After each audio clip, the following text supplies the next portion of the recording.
So I've got the Samsung Galaxy A25 5G right here in my hands, and I have to be honest, I am completely shocked at how good this phone is. I'm really shocked at all the improvements they made over the A24. This is a very good smartphone, and I'm gonna tell you why in this full and detailed review. So with all that being said, let's get into it and let's talk about the Galaxy A25 5G.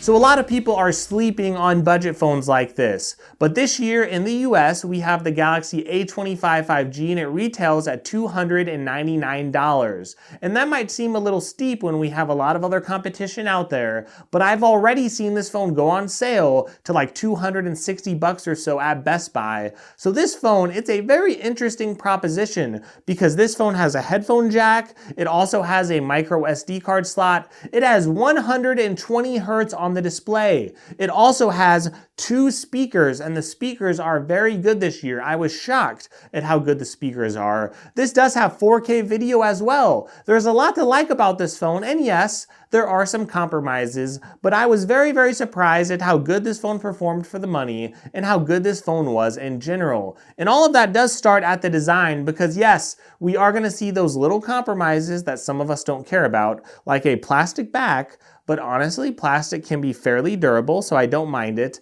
But you see a phone that looks very similar to the Galaxy S24 lineup. Of course, they try to keep that same look and that same style in all of their other phones, and we see it here with the A25. Now you might see some fingerprints on occasion, that is something that can come up on this phone, but when you get past that, I really like this color. It's a very unique blue color. In the US right now, this is the only color option, but hopefully we will get more in the future, or if you're in another market overseas, maybe they'll bring you another color there. On the Galaxy A15 5G, the speaker is plenty loud, but on this A25, we not only get a speaker at the bottom, but we do get a speaker up here at the top of the phone. So it is really nice to be able to get a little bit more of an immersive sound compared to the A15 5G. Again, you're spending about $100 extra to get this phone, but you get a lot for that extra money. And the fingerprint sensor on the right side of this phone, it's actually a little more responsive than you find on the A15 5G as well. And that's just because this phone is faster in general,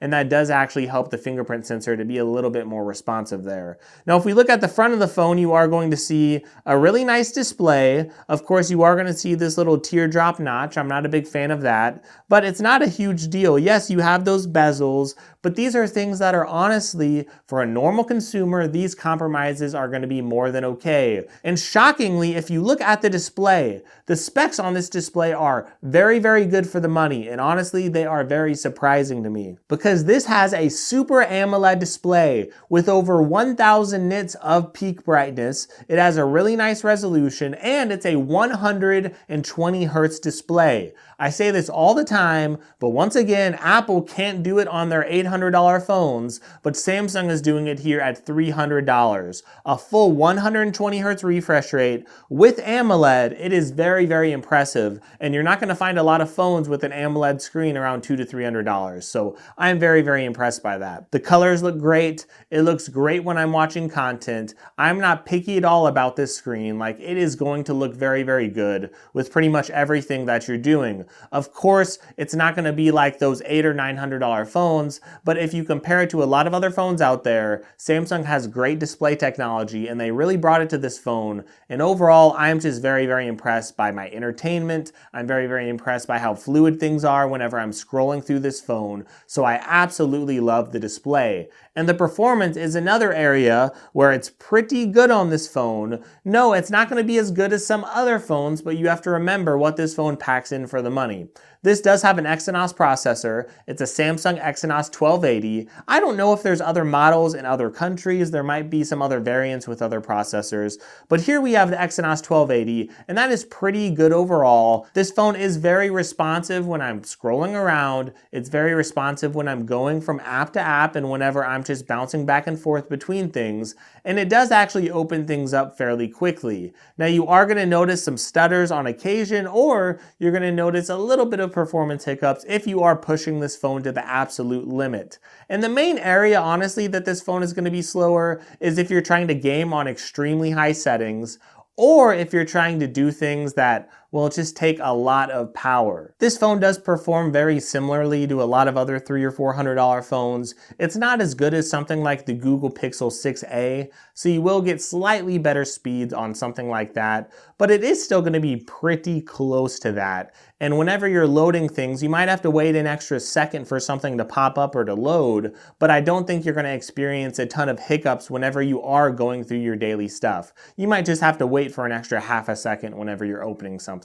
Now this does come with Android 14 and One UI 6, so it's really nice that it does release with that at the launch of this phone, which means it's naturally going to get updates over time, and Samsung has been doing a lot better as far as update promises on even their budget line, so that's really good to see. You also have a 5,000 milliamp battery, so you get a huge battery life on this phone. So that's the thing. This phone has a really good display. It has great battery life, 120 Hertz. There's not a ton of compromises on it. You just have to deal with some bezels, the notch, and you have to deal with performance being average, and that doesn't mean it's bad at all. It's still pretty good performance. You get 25-watt charging on this phone, which is okay, a side-mounted fingerprint sensor. This phone does give you a lot. Now there are some things that it's missing. It doesn't have water resistance, so that might be one thing that you don't like, but this phone does have NFC, so if you are wanting to use your phone to make payments, you can still do that. Now, one area you might be really curious about with this phone is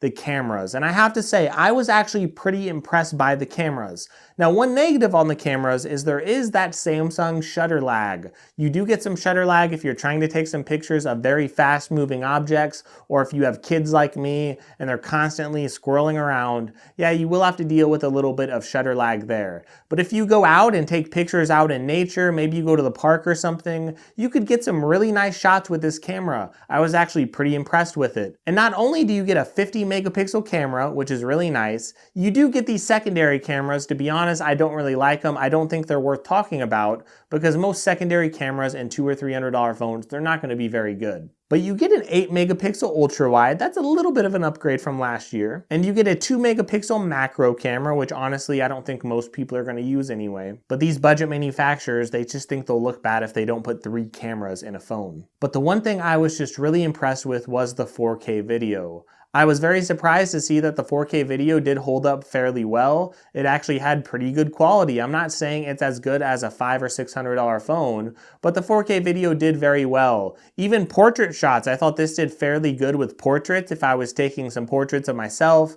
And no, it's not a selfie here. I actually have a normal shot with the rear camera. I just held it out and took a picture, and I was pretty impressed with the results on this. So this is going to be very good taking photos during the daytime. It's going to be very good when you're taking basic photos of people or in nature, and it's going to be fairly good for the money. Just keep in mind that it's not going to do very well with a lot of movement, and it's not going to do great in low light situations, and that's very typical for a camera at this price point. So now you might be wondering if this phone is really worth buying. Should you get something like the Galaxy A15 and save a little bit of money, or should you go up and get a nicer Samsung phone? After all, they offer like 100 phones in their A line. It's insane. So you might be wondering if this phone is really worth it. Well, honestly, I would say this is a great phone if you're looking at the price. If you do want a phone under $300, especially if you find this phone around $250 or less, this phone is a really good bargain. You have to keep your expectations in check though. So many people watch reviews like this,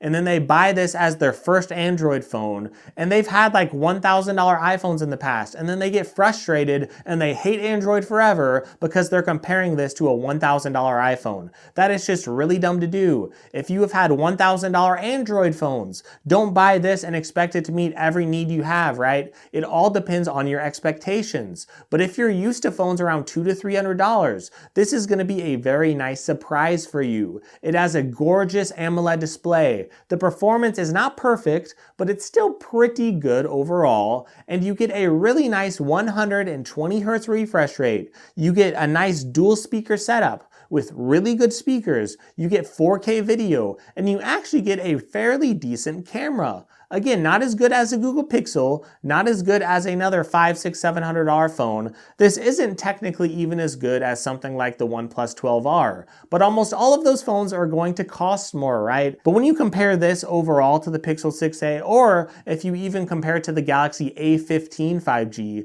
you're gonna see there's a lot of improvements over cheaper phones out there. And if you spend just a little more money compared to the A15, you're gonna get a great phone. And if you buy this instead of the Pixel 6a, you're gonna get a lot of things that you wouldn't get in even that phone. You just have to deal with some minor compromises. No wireless charging. You have to deal with having some bezels, having a little bit of plastic in your build. And you have to deal with performance that is somewhat middling. And when I say that, that actually shouldn't be a knock, because if you're used to the Galaxy A line, if you're used to the A14 or the A15, or maybe you're used to the Galaxy A24, you're actually getting a really big bump in performance this year with the A25. And it's actually really, really good performance for most things you're gonna do on your phone. Battery life is great. There's a lot to like overall. So if I was to summarize and say if this phone is worth buying, I would say absolutely. This phone is definitely worth buying. It has a lot going for it, but it's only right for a particular audience, of course. For someone who has their expectations in check, if you're wanting a smartphone under $300, and at that point you have to decide what's most important to you. If you really, really care about battery life, if you care about your display, and if you're okay with the performance being good but not great, this phone's gonna be tremendous because you get all those extra features, you get those nice speakers, you get that headphone jack, you're gonna get all of that at a very reasonable price. And I think honestly this year, this might be one of the best values in the entire Galaxy A lineup.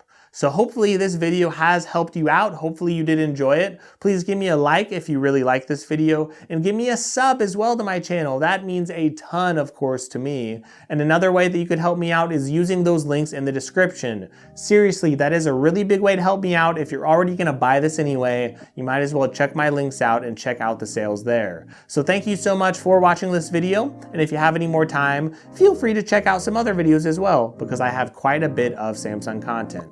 Thank you so much, and have a tremendous day.